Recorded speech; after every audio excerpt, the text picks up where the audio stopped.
Assalamualaikum warahmatullahi wabarakatuh. Alhamdulillah nahmaduhu wa nasta'inuhu wa nastahdihi wa nastaghfiruh. Wa na'udzu billahi min shururi anfusina wa min sayyiati a'malina. Man yahdihillahu fala mudilla lahu wa man yudlil fala hadiya lahu. Wa asyhadu an la ilaha illallah wahdahu la syarika lahu. وأشهد أن سيدنا محمدا عبده ورسوله. اللهم صل على سيدنا محمد وعلى آل سيدنا محمد. سبحانك لا علم لنا إلا ما علمتنا إنك أنت العليم الحكيم. ولا حول ولا قوة إلا بالله العلي العظيم. ولا حول ولا قوة إلا بالله العلي العظيم. ولا حول ولا قوة إلا بالله العلي العظيم. سبحانك لا علم لنا إلا ما علمتنا إنك أنت العليم الحكيم. ولا حول ولا قوة إلا بالله العلي العظيم.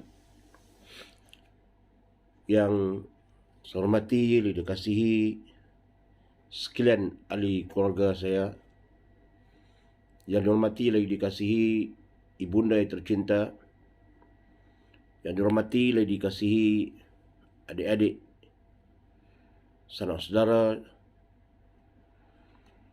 sahabat handai, seterusnya muslimin muslimat, sidang pendengar yang sudi mendengar mau'izah yang cuba saya sampaikan sekadar kemampuan dengan kefakiran ilmu yang Allah kurniakan. Mudah-mudahan menjadi pengajaran pada diri saya dan juga pada ahli keluarga dan pada kita sekalian. Sebagai mana menyahut suruhan Rasulullah sallallahu alaihi wasallam, "Ballighu anni walau ayah." Sampaikanlah daripadaku, kata Rasulullah, walaupun satu ayat. Dan sabda Rasulullah sallallahu alaihi wasallam lagi, tuntutlah ilmu daripada buayan sehingga ke liang lahat. Ini antara pesanan Rasulullah sallallahu alaihi wasallam kepada kita sekalian sebagai umatnya yang ditinggalkan di dalam pusaka yang menjadi rujukan umat Islam. Kerana Nabi SAW meninggalkan pusaka Al-Quran dan Sunnah Rasulullah SAW sebagai panduan hidup kita. Muslimin muslimat rahmati Allah sekalian, pertama dan selamanya kita bersyukur kepada Allah Subhanahu wa taala, kerana Allah Subhanahu wa taala masih lagi memberi peluang kehidupan pada kita pada hari ini, hari Ahad 31 Oktober 2021 bersamaan dengan 24 Rabiul Awal 1443 Hijrah, hari Ahad. Allah berikan kita lagi peluang kehidupan. Muslimin muslimat rahmati Allah sekalian, kematian kita tak pasti bila akan berlaku pada kita.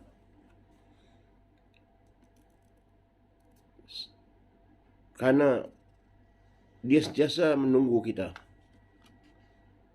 Dia terlalu dekat dengan kita. Sebab itu persiapan di dalam menghadapi kematian ini perlu ada dalam diri setiap orang Islam. Karena itulah saya membaca kitab yang dikarang oleh almarhum Tuan Guru Datuk Nik Abdul Aziz bin Nikmat. Kitab yang bertajuk Persiapan Menghadapi Kematian, sebagai bekalan kita, sebagai maklumat kita sebelum kita pergi ke alam sana, sekurang-kurangnya kita tahu apa yang kita akan tempuh di alam yang kita kata alam yang gaib, yang disebut dalam Al-Quran Karim, yang disebut dalam hadis, yang kita akan pergi alam yang semua orang akan pergi dan tidak akan kembali, dan tidak ada orang menceritakan keadaan di sana. Muslimin muslimat dan rahmati Allah sekalian, hari ini ulama semakin hari semakin kurang. Maka dijemput oleh Allah Subhanahu wa taala banyak ulama-ulama yang dirujukkan umat Islam, yang pengarang-pengarang kitab mereka yang telah mengarang kitab-kitab telah kembali ke rahmatullah. Kemarin Ustaz Fahmi Zamzam telah kembali ke rahmatullah, seorang ulama yang masyhur di Taman Negeri Kedah ini. Selalu dia datang ke Pondok Derang, pondok Ustaz almarhum Ustaz Ni'mat. Dia sakit dan Allah menjemputnya. Dan saya melihat, dan mungkin tuan-tuan melihat, bagaimana masyarakat di pondoknya di Indonesia menyembayangkannya dengan begitu ramai. Bahkan sampai ke kuburnya pun ada orang pergi semayang lagi yang tak sempat semayang di masjid tu, pergi semayang di kuburnya. Ramai anak-anak muridnya, ramai orang-orang yang menghormatinya, yang mengiktirafnya, yang memuliakannya karena banyak jasanya. Semakin banyak ulama-ulama telah meninggalkan kita. Mudah-mudahan rohnya diletakkan di kalangan mereka-mereka yang beriman. Al-Fatihah. A'udzubillahi minasyaitonir rajim. Bismillahirrahmanirrahim. Alhamdulillahirabbil alamin, arrahmanir rahim, maliki yaumiddin. Iyyaka na'budu wa iyyaka nasta'in. Shiratal mustaqim. Shiratal ladzina an'amta 'alaihim ghairil maghdubi 'alaihim waladdallin. Amin. Saya teringat kitab yang disusun olehnya, yang kadang-kadang menjadi bacaan, iaitu himpunan hadis-hadis akhir zaman, yang dikarang oleh Ustaz Fahmi Zamzam, dan banyak lagi buah tangan yang ditinggalkan olehnya, kitab-kitab yang disusun olehnya. Muslimin muslimat rahmati Allah sekalian, dalam membicarakan persiapan menghadapi kematian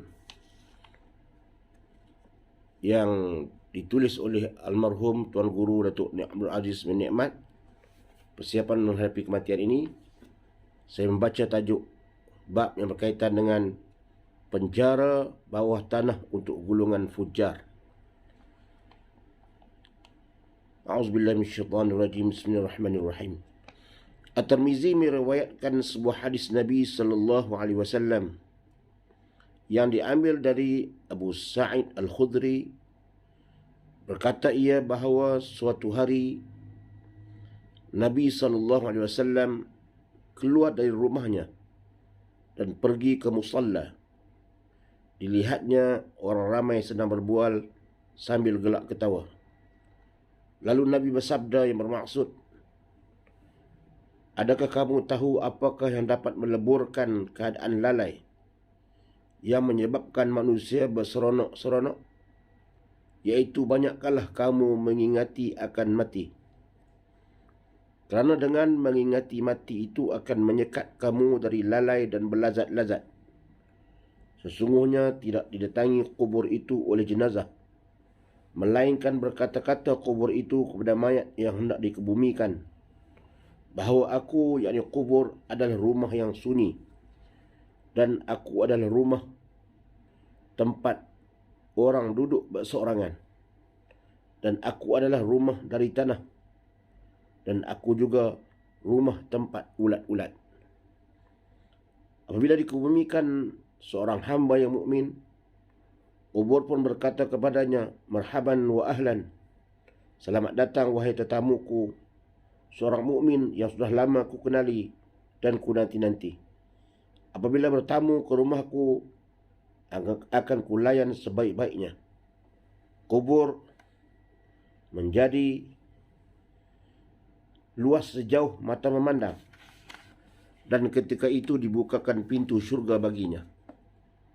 Tetapi apabila dikebumikan seorang yang fajir, yakni jahat dan ahli maksiat, ataupun orang kafir, maka tiada ucapan marhaban wa ahlan baginya. Sesungguhnya dia adalah antara orang-orang yang terkutuk dan sangat aku murkai. Ketika itu kubur menjadi sempit, menghimpit mayat sehingga tulang rusuk patah dan berselisih tulang rusuknya. Muslimin muslimat rahmati Allah sekalian, hadis Rasulullah SAW ini boleh muslimin muslimat rujuk dalam kitab Mustika Hadis bab beriman kepada hari akhirat. Di sini Tuan Guru mengambil maknanya saja. Matanya ada di dalam Mustika Hadis. Suatu hari Nabi SAW dia keluar dari rumahnya, kemudian nak pergi semayang di masjid, musalla.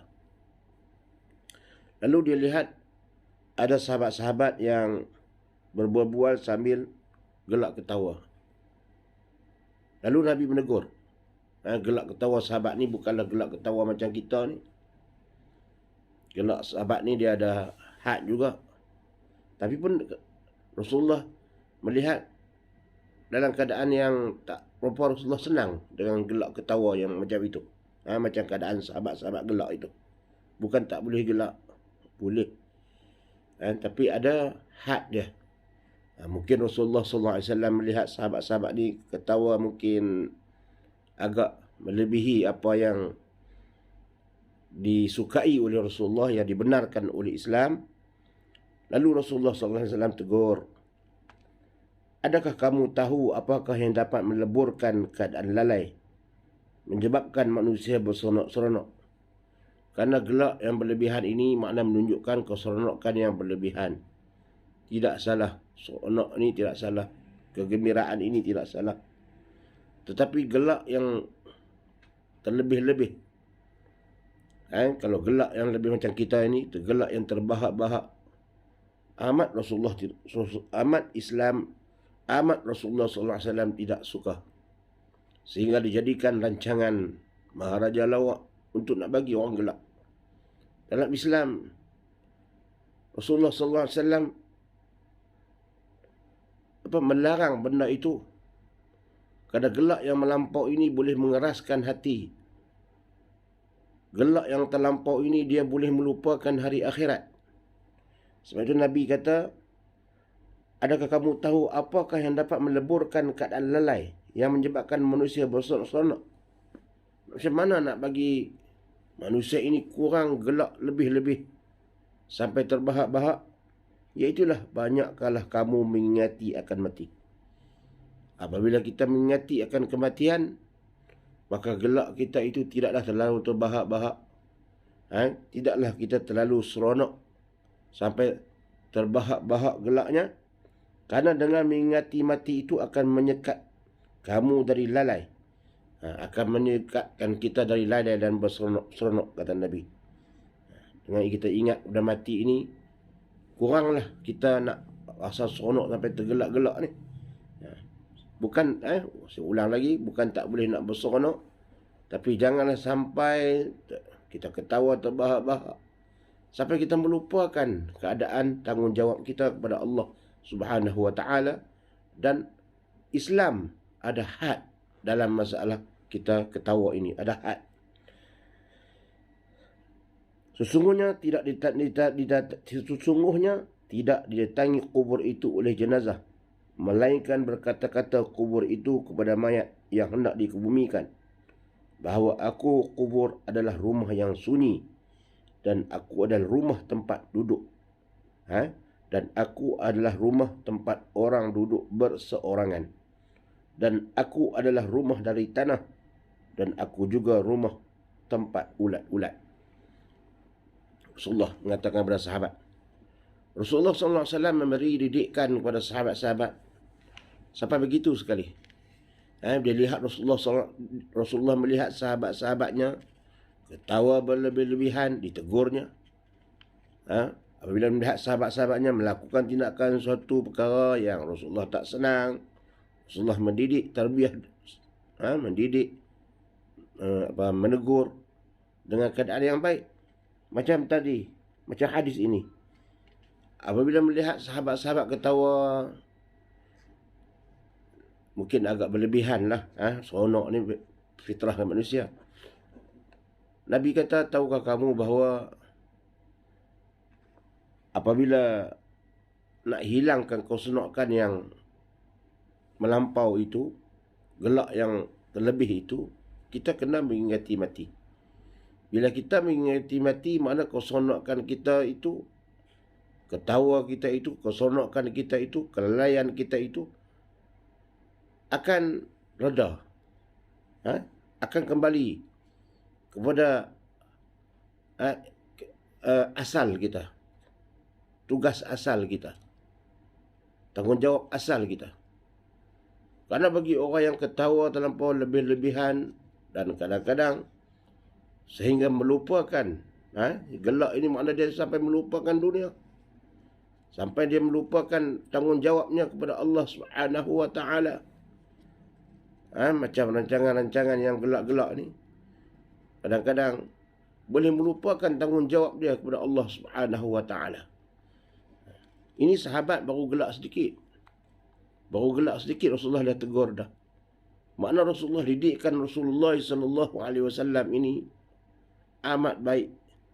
Sebab itu sahabat-sahabat semua yang dididik oleh Rasulullah sallallahu alaihi wasallam, mereka semuanya terdiri daripada kalangan hamba-hamba yang taat pada Allah, taat pada Rasulullah sallallahu alaihi wasallam.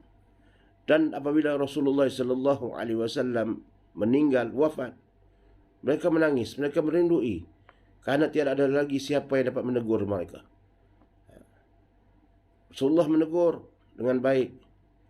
Rasulullah melihat apabila satu perkara yang tidak menyenangkan, diberi didikan, diberi teguran. Inilah kata Rasulullah SAW, didikkan Rasulullah SAW. Dan kita yang tidak sempat hidup bersama Rasulullah SAW, Rasulullah SAW tinggalkan kepada kita pusakanya, iaitulah Al-Quran dan hadis Rasulullah SAW.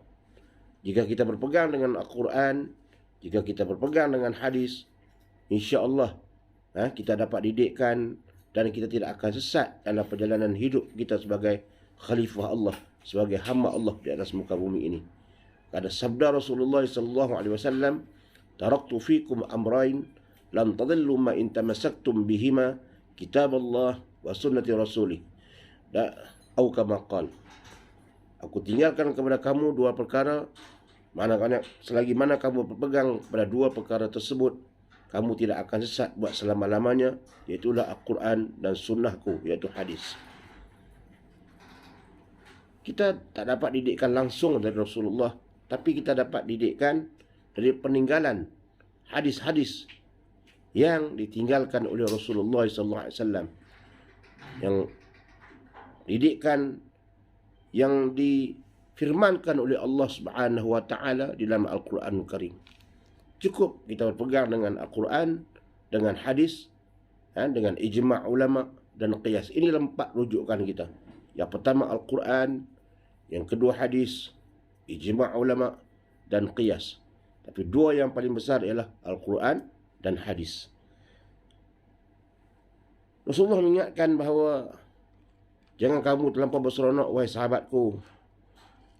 Cara kamu nak menghilangkan seronok kamu itu yang lebih-lebih itu, kamu kena ingat kematian. Kamu kena ingat kematian. Sesungguhnya tidaklah didatangi kubur itu, sesiapa yang datang ke kubur itu, melainkan kubur itu mengatakan kepada jenazah yang hendak dikebumikan, Kubur itu mengatakan apa? Kubur itu mengatakan bahawa aku, yakni kubur adalah rumah yang sunyi, dan aku adalah tempat yang duduk berseorangan.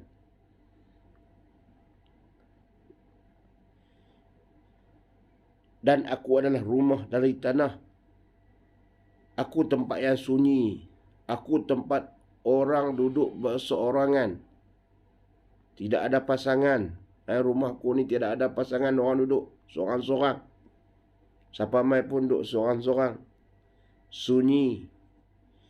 Kemudian rumah ni dibuat daripada tanah. Rumah ni yang aku sediakan ni daripada tanah. Dan juga rumah aku ini ada tempat ulat-ulat yang sedang berkeliaran. Apabila dikebumikan, kata Rasulullah, seorang hamba yang mukmin, kubur pun berkata kepadanya, marhaban wa ahlan. Apabila meninggal jika yang meninggal itu seorang mukmin, maka kubur itu mengatakan ahlan wa sahlan, selamat datang. Kubur pun marhaban wa ahlan, berkatanya marhaban wa ahlan, selamat datang wahai tetamuku, seorang mukmin yang sudah lama ku kenali dan ku nanti-nanti. Apabila bertamu ke rumahku, akan kulayan sebaik-baiknya. Apabila seorang mukmin yang meninggal, apabila dikebumikan, maka kubur itu menyambutnya dengan mengatakan bahawa marhaban wa ahlan, selamat datang wahai tetamuku, tetamu kepada rumahku. Sudah lama aku nanti-nanti kamu. Sudah lama aku kenali kamu. Apabila kamu bertamu, kamu menjadi tetamuku, akan aku melayan kamu dengan sebaik-baiknya. Kubur itu menjadi seluas jauh mata memandang. Kubur itu menjadi seluas mata memandang.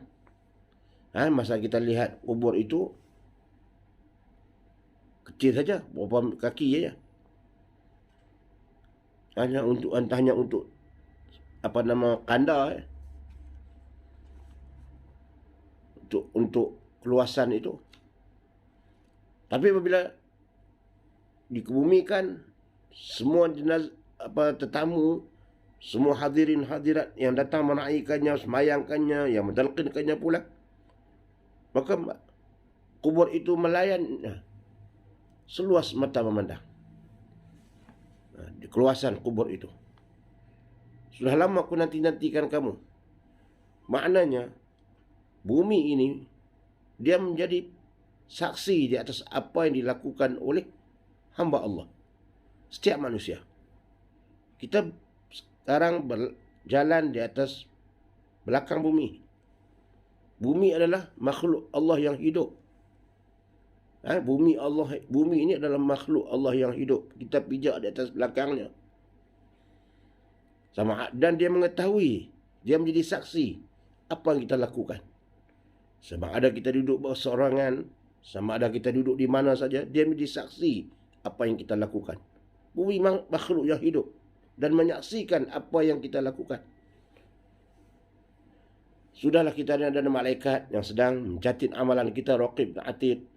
Allah melihat. Bumi juga menjadi saksi. Bumi ini benda yang hidup, bukan bumi yang mati. Sebab itu peringkat awalnya, Allah nak menyerahkan tugas khalifah ini kepada langit, bumi. Inna aradna al-amanata 'ala as-samawati wal ard fa'abayna an yahmilnaha wa ashfaqna minha. Dalam Quran Allah sebut, Inna aradna al-amanata 'ala as-samawati wal ard fa'abayna an yahmilnaha wa ashfaqna minha. Allah sebut nak beri amanah ini kepada langit dan bumi, gunung ganang, wal jibal.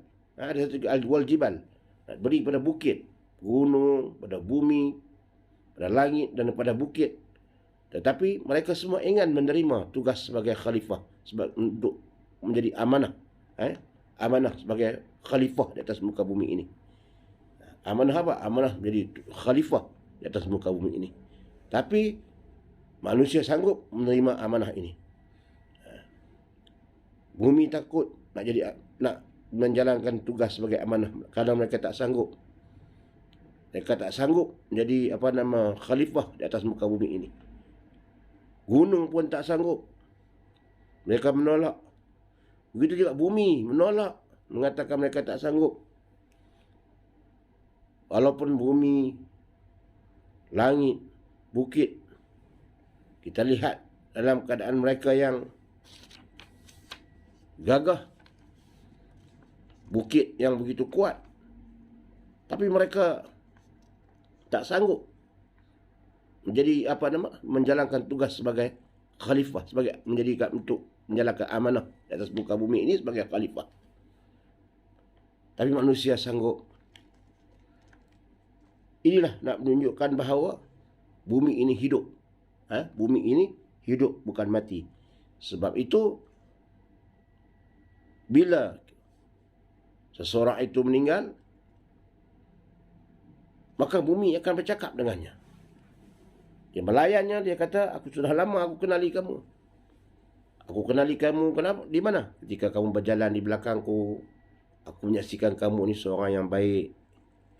Kamu berjalan di atas muka belakangku, aku melihat kamu seorang yang baik. Kamu melakukan perbuatan yang baik. Kamu tidak merosakkan keimanan kamu. Kamu menjadi hamba Allah yang taat. Kamu menjadi seorang yang beriman kepada Allah dan Rasul.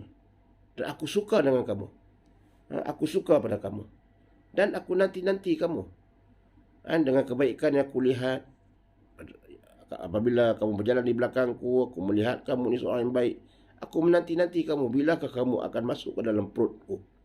Maka pada hari ini kamu telah masuk dalam perutku, maka aku akan melayan kamu. Dan ketika itu dibukakan pintu syurga baginya. Dibukakan pintu syurga kepada orang mukmin yang meninggal tadi, untuk melihat tempat kedudukannya nanti.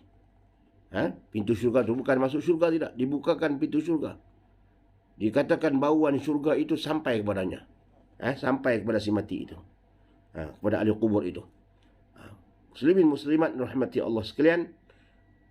Tetapi apabila dikebumikan seorang yang fajir, jahat dan ahli maksiat, ataupun orang kafir, yang tidak sempat bertaubat, tidak mau bertaubat, tidak melakukan tanggungjawab sebagai hamba Allah, lalai dalam kehidupan, buat maksiat, tidak mau bertaubat dan macam-macam lah.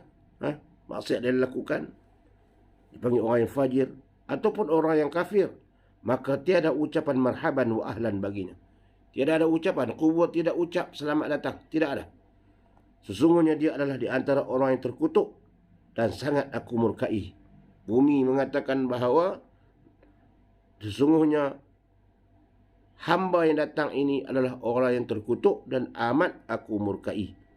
Ketika itu kubur menjadi sempit, menghimpit mayat, sehingga tulang rusuk patah dan berselisih tulang rusuknya.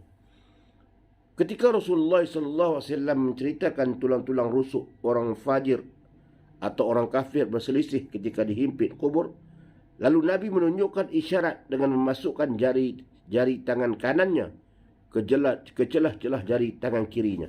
Nabi buat begitu. Tangan kanannya masukkan begitu. Nak menunjukkan bahawa tulang rusuk tu telah dihimpit oleh tanah. Dihimpit oleh bumi. Makna bumi tidak suka kepadanya. Jalan di atas belakang bumi dengan melakukan maksiat. Bumi kata, tunggu kamu ketika kamu masuk ke dalam perutku. Itulah layanan yang diberikan kepada orang fujar. Itulah layanan yang diberikan kepada orang kafir. Nabi tunjuk contoh. Demikianlah. Nabi tunjuk contoh jari itu. Macam itulah keadaan tulang rusuk. Akan dihimpit oleh tanah. Berselisih tulang rusuk. Ini hadis Rasulullah SAW. Yang wajib kita beriman. Demikianlah contoh betapa kubur tidak sudi untuk menerima mayat orang yang fajir dan kafir. Itulah contoh hadis yang menunjukkan bahawa kubur tidak sudi melayan orang yang berdosa kepada Allah, orang yang fajir dan orang yang kafir. Yang berdosa yang tidak bertaubat. Semua manusia melakukan dosa. Setiap manusia ni melakukan kesalahan. Tetapi yang golongan yang fajir ini, dia tidak bertaubat kepada Allah. Dia mati dalam keadaan tidak sempat bertaubat kepada Allah Subhanahu wa taala. Dia mati dalam keadaan dia leka, dalam keadaan keseronokan. Dia mati dalam keadaan dia dalam maksiat kepada Allah. Dia berseronok-seronok. Dalam gelak ketawanya, siang malam dalam keadaan seronok.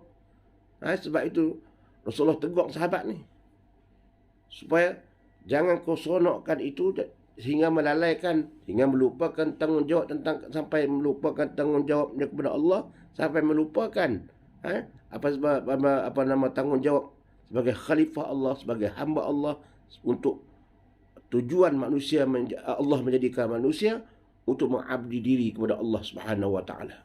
Manusia tidak menjadikan kita untuk berseronok-seronok lebih-lebihan.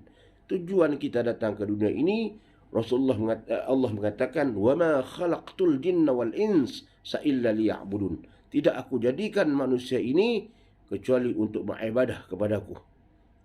Tidak aku jadikan jin dan manusia kecuali untuk beribadat kepadaku. Itu tujuan Allah jadikan kita. "Wa ma khalaqtul jinna wal ins." Tidak aku jadikan jin dan manusia illa liya'budun. Kalau kena tak beribadat, kalau tujuan aku jadikan manusia ni untuk nak beribadat kepadaku, itu saja tujuanku. Kalau lain daripada itu aku tak buat. Saja aku nak buat, tak nak buat. Saja aku nak buat untuk manusia nak berseronok-seronok hingga melupakan aku. Aku tak buat manusia. Aku tak buat jin. Tapi aku jadikan manusia dan jin itu untuk beribadat. Itu tujuan utama. Tapi manusia kadang-kadang lalai daripada misi tanggungjawab yang Allah Subhanahu wa taala jadikan dia. Allah hantar dia ke muka bumi. Allah jadikan dia, Allah lahirkan dia ke muka bumi ini. Sepatutnya dia bertuah, bersyukur pada Allah Subhanahu wa taala. Kerana Allah berikan dia kehidupan, Allah berikan rezeki. Bumi ini penuh dengan rezeki yang Allah berikan. Allah berikan pasangan hidup. Allah berikan bermacam-macam kenikmatan dan sebagainya. Tetapi dalam saat itu dia lupa kepada penciptanya. Dia lupa kepada pencipta dan dia lupa kepada tanggungjawab atau misi tujuan Allah jadikannya. Dia berseronok dia hidup dalam keadaan berseronok. Ini dalam keadaan seperti mana disebut, digambarkan oleh ulama, bahawa kita dalam satu pelayaran, contohnya dia buat analogi, ulama buat analogi dalam satu pelayaran, kapal ini nak pergi satu destinasi. Nak pergi satu pelayaran itu, nak pergi satu destinasi yang jauh, tempat apa nama satu pulau. Satu pulau yang jauh. Tempat itu tempat abadi, pulau abadi. Tempat pulau itu pulau abadi, jauh. Kapal itu pun pergi. Kemudian sebelum sampai nak pergi ke pulau abadi itu, terjumpalah satu pulau yang kecil nak isi minyak. Maka kapal tadi pun singgah untuk nak isi minyak. Lalu kelasi kapal kata, kapten kapal kata, bolehlah siapa nak turun ke pulau ini sekejap. Aku nak beli-beli, nak seronok-seronok, nak rehat-rehat. Sebab perjalanan kita ni masih jauh. Kita nak pergi ke pulau abadi tu masih jauh lagi. Kapal nak isi minyak. Jadi siapa nak turun rehat-rehat, nak makan-makan, bolehlah. Tapi jangan lama. Sebab lepas isi minyak ni, kapal akan berjalan. Kalau kamu lambat, nanti kamu akan tertinggal. Maka turunlah semua. Turun. Bila turun ke pulau itu, macam-macam ada jualan. Pulau itu ada orang jual macam-macam. Seronoklah. Jadi orang duk cakapannya, orang seronok di pulau tu. Berjalan sana, berjalan sini. Ada makanan, ada hiburan, macam-macam ada di pulau itu. Di perhentian itu. Maka berseronok, gelak ketawa, seronok. Jadi kelasi penumpang-penumpang kapal tadi pun Sama-sama tumpang seronok. Gelak ketawa dengan seronoknya, dengan hiburannya, dengan makan minumnya. Macam-macam lah. Akhirnya, kapal tadi nak belayar. Kapal tadi dah isi minyak nak belayar. Maka, dia pun membunyikan hornnya. Membunyikan macam horn lah. Isyarat bahawa nak berjalan dah. Maka ada dia di kalangan yang penumpang tadi tak indah. Dengan keseronokan daripada duduk tu terlalai. Dengan hiburan, dengan apa semua. Dengan layanan, dengan perempuan, dengan sebagainya. Seronok. Tak dengar dah bunyi-bunyi isyarat nak kata kapal nak berjalan tu. Akhirnya kapal pun berjalan. Kapal tak tunggu dah. Ada yang sempat naik. Dan ramai yang tak naik duduk di pulau itu. Akhirnya kapal tadi berlayar pergi ke Pulau Abadi. Akhirnya mereka ini lama-lama baru sedar. Lepas lama-lama duduk lama baru sedar kapal, mereka kata kapal telah berjalan. Kapal telah berjalan. Baru mereka merasa, macam mana kami ni? Kami tertinggal, macam mana kami nak pergi ke Pulau Abadi ni? Akhirnya mereka duduk di pulau itu dalam keseronokan, dalam kadang-kadang dalam penyesalan. Kerana pulau itu hanya pulau yang hiburan yang sementara waktu. Bukan tempat. Hiburan itu bukan tempat yang kekal abadi. Nak pergi ni Pulau Abadi. Yang di situ hanya hiburan yang melalaikan. Ada masa yang orang layan kita, ada masa orang tak layan kita. Dan kemudian akhirnya keperluan kita, bekalan kita dah habis. Kewangan kita dah habis. Sedangkan tujuan matlamat kita nak pergi ke Pulau Abadi. Begitulah manusia. Allah jadikan kita ini, tujuan dia beribadat kepada Allah. Tempat asal, tempat tujuan kita, matlamat kita ialah akhirat. Iaitu ke syurga Allah Subhanahu wa ta'ala. Tapi manusia kadang-kadang dia lupa. Dalam keseronokan, dia terlupa, dia terlalai. Matlamat kehidupan dia nak menuju kepada syurga Allah Subhanahu wa ta'ala. Allazi khalaqal mauta wal hayata liyabluwakum ayyukum ahsanu amala. Maha suci Allah yang menjadikan maut, kematian dan hidup itu, mati dan hidup itu untuk nak menguji manusia. Siapakah yang lebih baik amalannya? Allah jadikan manusia untuk nak menguji siapakah yang lebih baik amalannya di atas muka bumi ini. Maka bagi orang yang beringat, maka keseronokan dia itu dia ada batasan. Sebab ada tempat kembalinya. Sebab itu dengan mengingati mati, Rasulullah SAW mengingatkan Pulau Abadi tadi ibarat akhirat lah. Pelayaran tadi, Pulau Abadi itu ialah negeri akhirat. Yang dipasinggah itu hanya pulau sementara. Ibarat ni tempat sementara dunia. Jangan terlampau kita seronok sehingga lebih-lebih. Bukan tak boleh. Ada had, ada batasan. Kalau kita di dunia ini, ada panduan yang Rasulullah SAW, yang Allah Subhanahu wa ta'ala sendiri tunjukkan. Sebab itu Rasulullah SAW diutuskan di muka bumi ini mengajar kita. Allah tak biarkan kita hidup dalam keadaan kita tidak mengetahui apa tujuan hidup kita. Allah utuskan Rasul. Utuskan Rasulullah SAW kepada kita Nabi Muhammad SAW. Setiap umat Nabi utuskan Rasul. Setiap umat Allah utuskan Rasul. Allah tak biarkan umat dia duduk dalam keadaan tidak tahu tujuan. Tersesat dalam haluan hidup. Allah tak menzalimi hamba-hambanya. Setiap zaman Allah utuskan nabi-nabi. Setiap kaum Allah utuskan nabi-nabi. Sebagai nak menunjukkan tanggungjawab mereka kepada Allah. Tanggungjawab dalam kehidupan mereka. Dan kita umat yang terakhir Allah utuskan Nabi Muhammad sallallahu alaihi wasallam. Maka selagi kita berpegang dengan Al-Quran dan sunnah Rasulullah sallallahu alaihi wasallam, maka kita tidak akan sesat. Kita menjadi panduan. Bila kita tersesat, maka kita kembali ke bakal jalan. Jika kita melakukan dosa, cepat-cepat kita beristighfar kepada Allah, minta ampun kepada Allah Subhanahu wa taala, kerana sesungguhnya Allah itu Maha Pengampun. Jangan kita jadi orang yang terlalai sehingga tidak ada masa untuk minta ampun kepada Allah. Kita bimbang seperti dalam hadis tadi yang Rasulullah sebut, bumi tidak melayan orang yang fujar, orang yang melakukan maksiat. Bumi tidak melayan. Bagi orang yang jahat dan kafir, kubur adalah tempat yang sangat dahsyat. Sebagaimana dinyatakan di pembualan hadis Nabi sallallahu alaihi wasallam tadi, bahawa kubur adalah penjara pertama, tempat orang-orang ahli maksiat dan juga orang kafir menerima siksaan. Kubur ni ibarat penjara yang pertama. Selepas kematian, selepas kita hidup ni, lepas mati, kubur itulah tempat pertama persinggahan kita dalam perjalanan menuju kepada hari akhirat. Kubur, alam barzakh, itulah Tuan Guru menyatakan penjara pertama bagi kita, bagi orang mukmin.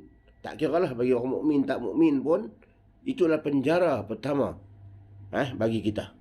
Bagi kalau jika kita orang yang ada bekal, orang yang ada bekal yang dibawa, maka selamatlah kita. Bagi orang yang tiada ada bekal, maka di situ dia ada penjaralah dia di situ.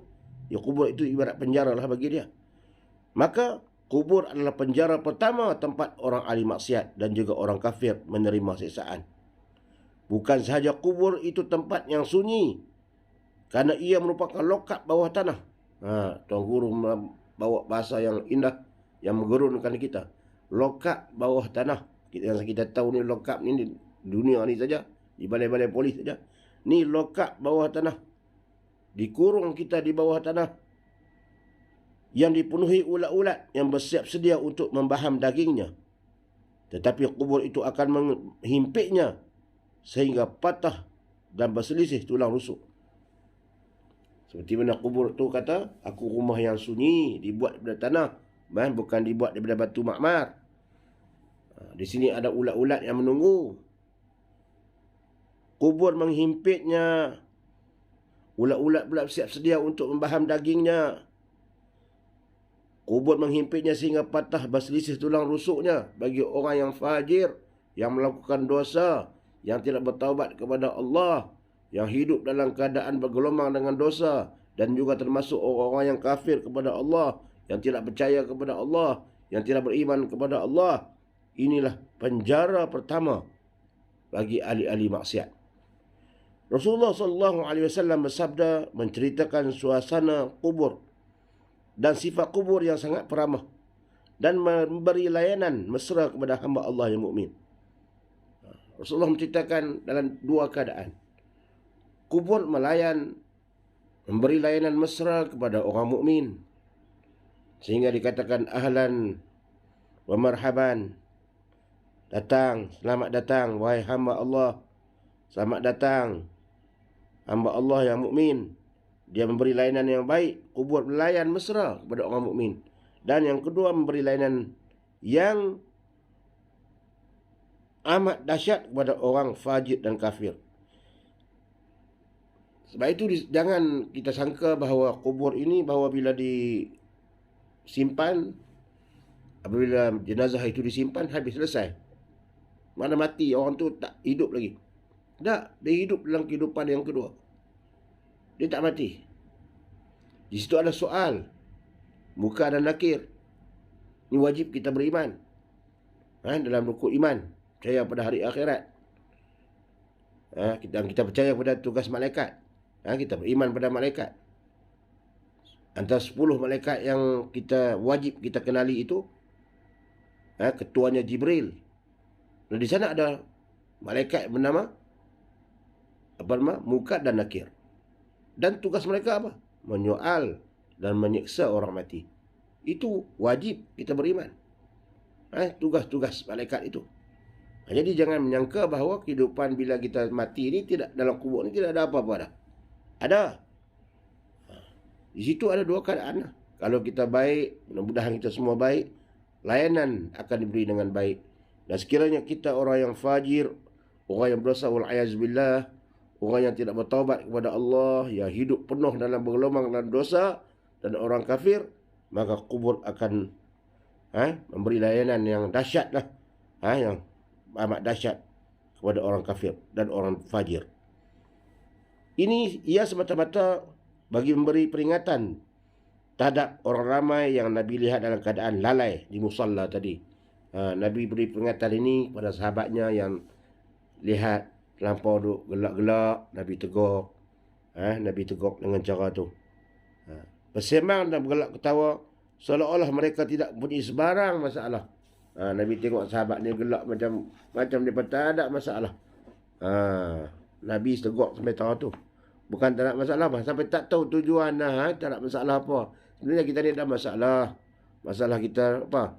Di hari akhirat ni kita tak tahu kedudukan kita. Nabi beritahu begitu. Wahai sahabatku, jangan kamu semua gelak-gelak macam kamu ni tak ada masalah apa dah ni hidup ni. Kita ada masalah, kita ada benda yang akan menunggu kita selepas kematian. Sebab itu beringat-ingat, jangan terlampau seronok sehingga melupakan diri. Inilah didikan Rasulullah sallallahu alaihi wasallam secara langsung, secara direct kepada sahabat-sahabat. Sebab itulah sahabat-sahabat berundui apabila Nabi meninggal. Kerana tidak ada lagi yang dapat menegur mereka. Muslimin muslimat rahmati Allah sekalian. Sedangkan pada hakikatnya manusia mempunyai masalah yang berat. Sedangkan manusia gelak seronok bagaimanapun, gelak ketawa terbahak pun, dia mempunyai permasalahan yang berat, kata Tuan Guru, yang bakal dihadapi apabila mereka menjadi penghuni kubur kelak. Mati mereka menjadi masalah pada mereka. Walaupun mereka gelak ketawa di dunia, mereka ada masalah yang berat, iaitu apabila mereka menjadi penghuni kubur kelak. Tiada sesiapa pun yang boleh merasa optimis tentang nasib mereka ketika mereka menempuh kehidupan selepas mati. Tiada siapa pun yang merasa optimis, boleh selesa bahawa tak apa, aku di dalam kubur nanti selesai masalah, aku terlepas daripada siksa kubur, amalanku sudah cukup. Dia optimis dah bahawa dengan amalan dia lepas daripada soalan kubur. Tidak siapa pun boleh begitu. Bahkan walaupun dia seorang yang alim sekalipun, dia tidak boleh merasakan bahawa dia optimis bahawa dalam masalah kubur dia selesai. Dalam kubur dia boleh dapat menjawab semua soalan.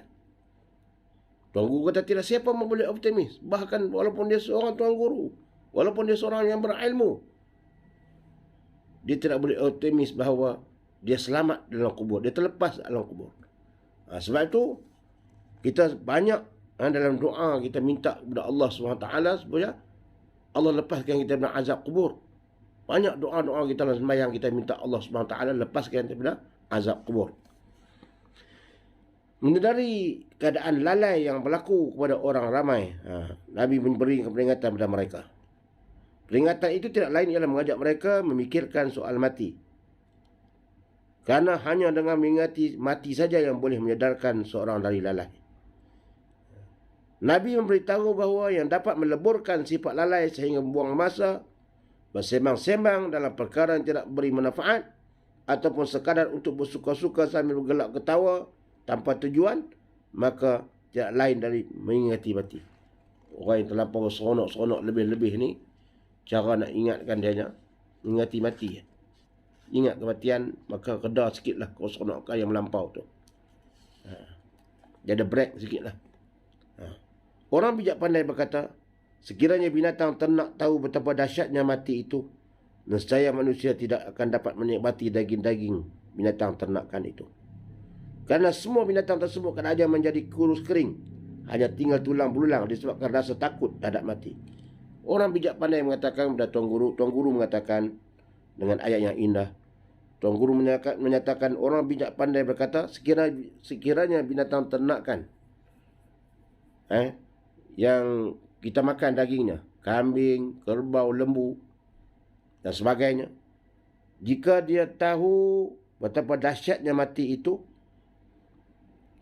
betapa dahsyatnya ketika nak disembelih kali itu, sebab lembu, kambing, tujuan dibelah ini nak disembelih, nak dimakan dagingnya. Kalau dia tahu bahawa tujuan hidup dia nanti sampai itu masa nak disembelih, maka dia tak akan lalu makan. Kambing tadi, lembu tadi tak akan lalu makan sebab dia takut bila sampai saat dia disembelih. Sampai kurus kering badan dia. Sehingga tinggal tulang bulat, tinggal tulang belulang. Disebabkan rasut, takut untuk nak mati disembelih kat itu. Kita tak akan dapat merasa daging dia. Nak rasa daging macam mana? Tinggal tulang saja. Sebab apa? Binatang tadi, kata bijak pandai, dia memikirkan tentang keadaan, macam mana keadaan sakitnya nak disembelihkan itu hingga dia tak perlu makan. Begitulah manusia. Apabila memikirkan keadaan kematian, dia tidak akan terlampau berseronok-seronok. Tanpa sampai melebihi had. Bahkan ketawa ini, Rasulullah mengatakan bahawa ketawa ini, dia boleh mengeraskan hati. Ketawa ini, ada ulama mengatakan, dia boleh keraskan hati. Hati menjadi keras. Nasihat sukar nak masuk dalam diri dia bila terlampau banyak ketawa. Lebih lagi ketawa yang terbahak-bahak, keras hatinya. Sembayangnya pun payah khusyuk. Bila ketawa yang terbahak-bahak. Rasulullah ketawa, tapi tidaklah sampai terbahak-bahak. Kita ni kadang-kadang ada rancangan sampai nak bagi orang gelak. Buat macam-macam kelaku nak bagi orang gelak. Boleh kita senyum, boleh kita gelak, tapi ada had. Ada had. Bukan terbahak-bahak. Rasulullah tidak suka. Islam tidak suka. Muslimin muslimat rahmati Allah sekalian, sememangnya haiwan tidak tahu apa arti mati. Kerana binatang tidak diberi akal seperti manusia. Sememangnya haiwan tidak tahu apa arti mati. Kalau dia tahu arti mati, dia lari dah daripada rumah kita. Kalau dia tahu arti mati, maka dia akan lari. Ada peluang dia akan lari. Dia tak akan datang dah ke rumah kita. Dia akan lari jauh. Sebab dia takut pada mati tadi, nak disembelih tadi. Tapi dia tidak lari sebab apa? Dia tidak diberi akal fikiran seperti manusia. Apabila manusia dikurniakan Tuhan oleh dengan akal fikiran, tetapi tidak langsung memikirkan soal mati. Tapi manusia ni Allah Ta'ala beri kita akal fikiran.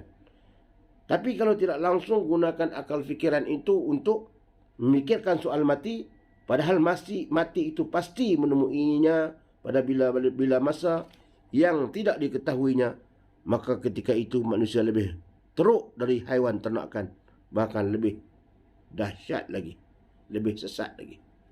Haiwan patutlah dia tak ingat pada benda kematian itu sebab Allah tak beri dia akal fikiran. Manusia yang Allah beri akal fikiran, tiba-tiba dia tak ingat akan kematian, maka lebih teruk daripada haiwan.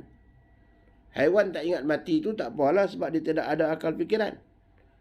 Manusia tak ingat akan kematian yang Allah berikan dia akal fikiran padanya, tapi tak ingat kematian, sehingga dia melupakan tanggungjawab dia sebagai Khalifah Allah, sebagai matlamat dia Allah jadikan di muka bumi ini. Apa tujuan dia, apa misi dia, apa tujuan Allah jadikan dia di muka bumi ini, dia lupa, maka dia lebih teruk daripada haiwan, kata Tuan Guru. Firman Allah Subhanahu wa ta'ala. Allah berfirman dalam Al-Quran, A'udzubillahi minasyaitanir rajim. Walaqad zara'na li jahannama katsiran minal jinni wal ins lahum qulubun la yafqahuna biha wa lahum a'yunun la yubsiruna biha wa lahum adhanun la yasma'una biha ulaika kal an'am bal hum adall ulaika humul ghafilun. Dalam surah Al-A'raf ayat 179. Allah berfirman, dan sesungguhnya kami, yakni Allah, jadikan untuk isi neraka Jahannam, kata Allah. Sesungguhnya aku, yakni Allah, jadikan isi neraka Jahannam kebanyakannya dari jin dan manusia. Yang menghuni neraka Jahannam itu kebanyakannya dari jin dan manusia. Mereka mempunyai hati, tapi tidak dipergunakan untuk memahami ayat-ayat Allah. Manusia dan jin tadi mempunyai hati, tetapi mereka tidak mempergunakan untuk memahami ayat-ayat Allah, kata Allah. Dan mereka mempunyai mata yang masuk ke neraka Allah Subhanahu Wa Taala. Tadi Allah kata mereka mempunyai hati tapi tidak mempergunakannya untuk memahami peringatan Allah. Mereka mempunyai mata, mereka dapat melihat tapi tidak dipergunakan untuk melihat tanda-tanda kekuasaan Allah Subhanahu Wa Taala. Dan mereka mempunyai telinga tetapi tidak dipergunakan untuk mendengar ayat-ayat Allah yang dibacakan kepada mereka. Tidak mendengar mau'izah yang disampaikan kepada mereka. Mereka tidak mendengar nasihat-nasihat yang disampaikan kepada mereka. Mereka itu sebagai binatang ternak, kata Allah Ta'ala. Allah sebut ni, ulaika kal an'am. Mereka itu ibarat binatang ternak. Balhum adall. Bahkan mereka itu lebih sesat lagi, kata Allah. Mereka itulah ulaika humul ghafilun. Mereka itulah orang-orang yang lalai. Ini Allah sebut sendiri dalam Quran. Boleh rujuk dalam surah Al-A'raf. Muslimin muslimat rahmati Allah sekalian. Sebab itulah kesempatan mau'izah ini sama-sama beri pengajaran masuk diri saya. Semua kita sama. Mungkin tuan-tuan lebih baik daripada saya yang bercakap. Tapi sebagai tanggungjawab kita sebagai hamba Allah, menasihati sesama kita. Sebelum sampai masa kita meninggalkan dunia ini.